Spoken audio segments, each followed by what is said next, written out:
Hi everyone, this is Victor Gomez presenting the advances and results on my thesis Improvements in Helicon Plasma Thruster for its evolution towards a space application. This research thesis has been framed in a collaboration project with CENER, where I was working till last year, and the P2 group of the university. This presentation covers the background with some of the history of the HPT development within the P2 group and CENER, the motivation, goals, and methodology of the research carried out by myself, and then some advances and important results carried out during the latest years. I will also mention the work still to be done. The SPT development started on 2015 after the conclusion of a GSP program with ESA, where CENER and EP2 were collaborating on a feasibility study of a HPT 5 kilowatt mission. From there, we decided to start developing a prototype to demonstrate the feasibility of this technology for space applications and in order to improve its design towards a product that could be placed in the market. We started from the basics with electromagnet-based prototype that was evolving through the first years of development, increasing the performances that we were obtaining.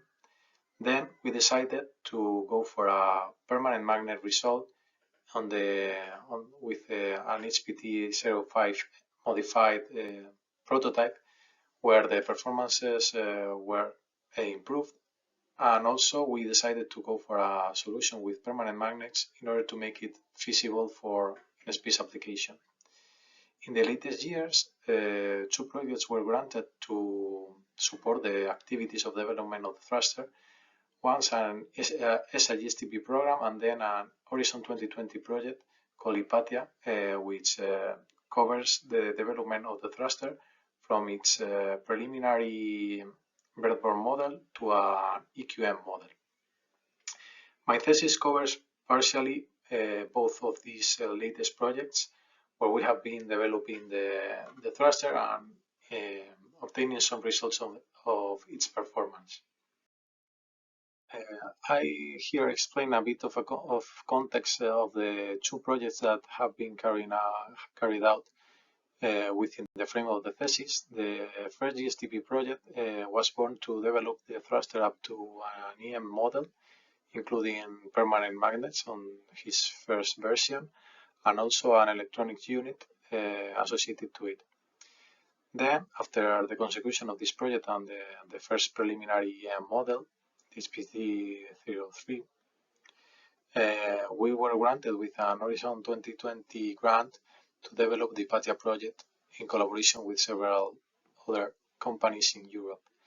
This project was devoted to verify the function and performances of a system based on the HPT for its application in no geostationary satellite constellation and other small spacecraft, evolving the thruster from TRL-3 up to TRL-6. This project included also the propellant flow control unit that wasn't present in the previous project.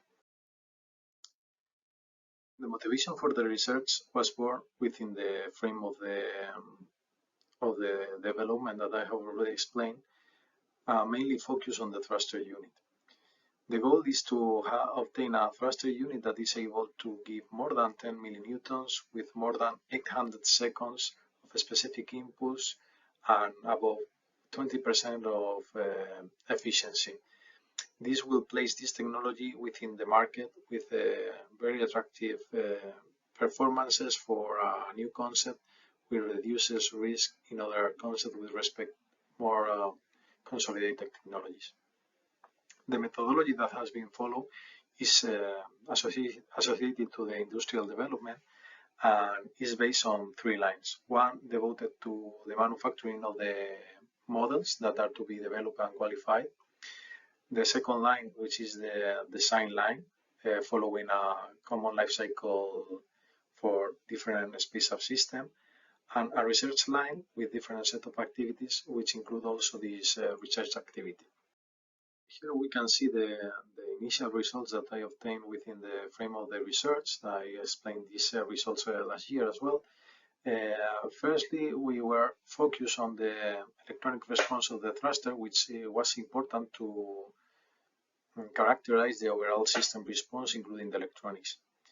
This was devoted to understand the dynamic response of the thruster as an electric charge for the electronics, and to characterize the behavior of the plasma response with different input parameters for different mass flows, different magnetic fields, and different power inputs.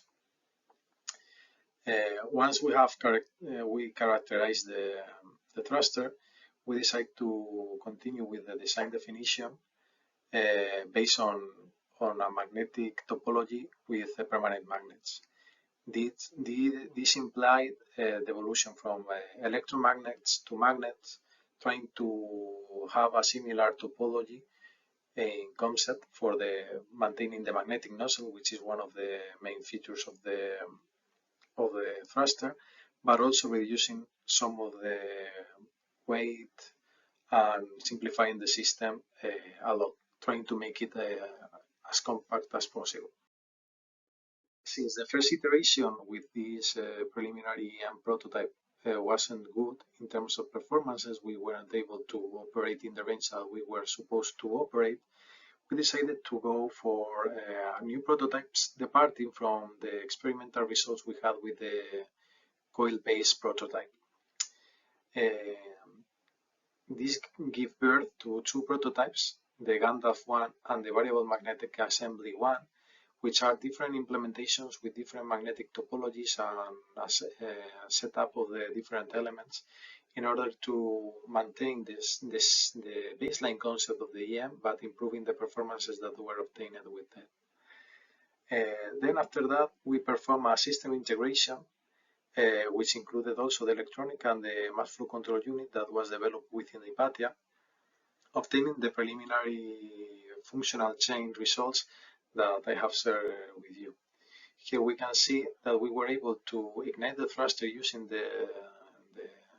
our electronics, the valve that we developed, and characterize all the events in the different units with different thruster responses, which was a very important milestone for the project because it demonstrated the whole functional chains and the whole concept as a full system. This slide presents the results obtained for this latest year. Here we have gathered some of the results that we are obtaining for the thruster performance characterization that has been carried out after the functional chain validation that I have already mentioned.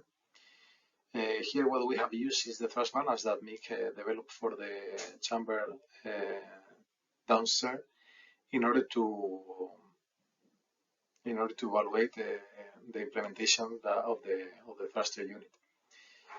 Basically, we have carried out two sets of tests with the Gandalf and the variable magnetic assembly, and with two different power supplies. One of the RAF GPU unit developed by Sener for the project, and the power supply that we have available in the laboratory. With those, we have obtained these results, which indicate that the thrust performances are quite poor, with a linear response in terms of incident power, which are translated in a constant thrust to power level in the graph here. And we see that as expected, that the thrust to power level is increased with the mass flow. We see here as well that the thrust efficiency is quite low, and this could be related to internal processes of the thruster and how the prototype is designed. meaning that we have low ionization within the plasma beam and high weld losses within it, which are not which mean that we are not translating the power that we are depositing to the thruster into direct thrust. Here in this graph here we can see the results from both power supplies. We can see here that the results are quite consistent between them, showing the expected linearity on both tests separately. This linear response means that for higher powers with this prototype we should obtain higher efficiencies, but given the low efficiency that we have, for instance, for obtaining a 2%, we will need more than 500 watts within the prototype, over 600, I remember correctly. Therefore, it means that the prototype implementation is quite poor in terms of thruster conversion. These results are going to be presented on the IPC of this year, and also I expect to finish, we are finishing a paper to be submitted to a journal.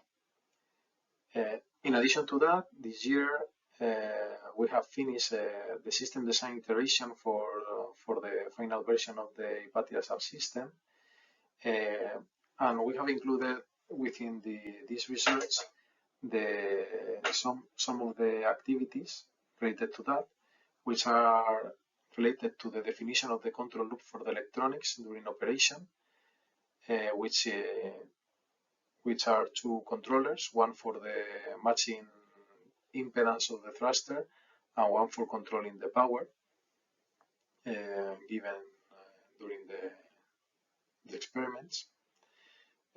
Of those controllers, we have already implemented successfully the power control loop, and we are pending the test of the frequency control loop for matching of the thruster. In addition to that, we have outlined a preliminary design of a sensorless control strategy for the full control unit in collaboration with PhD, which are the manufacturers of the valve. And this strategy is based on the characterizations that we did for the previous prototype, where we saw that with different inputs in terms of mass flow, power, and